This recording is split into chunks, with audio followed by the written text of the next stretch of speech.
All right, let's get into it. Let's get into day 2, incarcerated with my 7-year-old daughter in Dilley, Texas.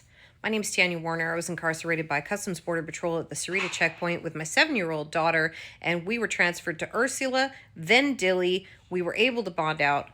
This is day 2 in Dilley. We got woken up again at 6 a.m. We were allowed to go to breakfast between 6 and 7, and then the other block got 7 and 8. We all had sort of time frames. And here's the deal. We only are allowed commissary once a week. I wasn't able to get access to shampoo, conditioner, face wash. So we spent the first 5 days in Dilley again without any way to properly wash ourselves. And so my poor daughter's skin was still getting stripped by commercial grade cleaners.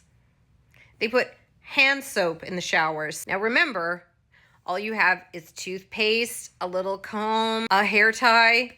That's it.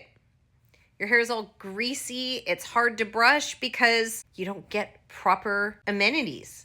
You're not just stripped of your dignity, you're not even able to properly clean yourself. So for Thursday, Friday, Saturday, Sunday, and Monday, restricted to just the cafeteria food. They had coffee in there.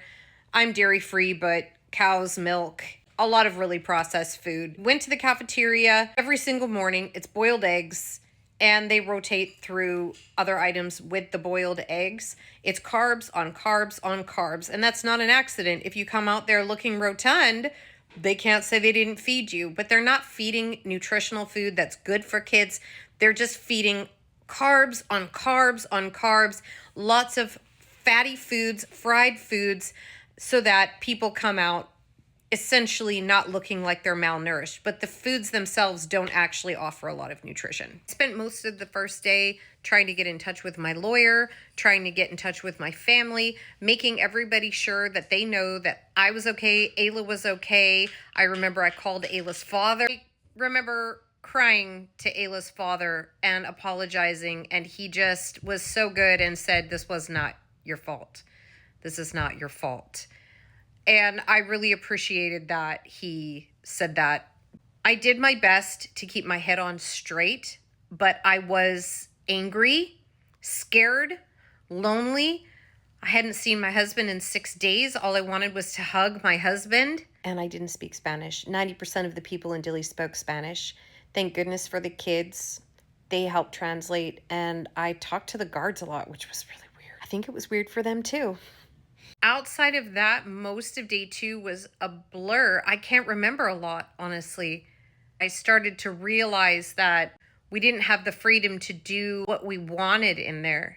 We were told what to do all the time. We had an intake meeting with the CN, I believe they're called, the manager of the guards, your block or whatever. He explained sort of how things went, asked me if I got my intake pack.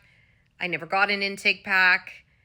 And explained to me that when my clothes fell apart, I could get replacement clothes.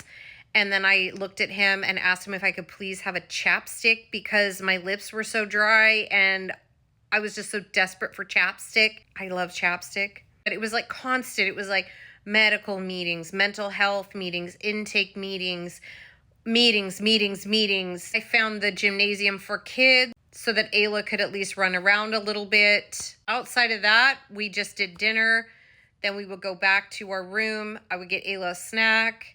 She would hang out with the little girl in there. Made sure that we were in bed early every night, just like at home, to keep some normalcy for my daughter. We got a thin blanket, a sheet. The beds were hard. They were coated in sort of like a duct tape, and I know that's to keep parasites down. A horrible pillow. Gross, used, ripped pillow. A curtain to change behind. We didn't even get a room to change in. We just like slid like a medical curtain to change, and you weren't allowed to have it closed because they need to see in your beds at all times. Don't forget to like, share, follow, subscribe, repost. Thank you so much for your $5 and $10 donations. Every bit is helping us to survive our legal fees. It is going to help us transition more smoothly. Thank you so very much for your support, and thank you for your contributions.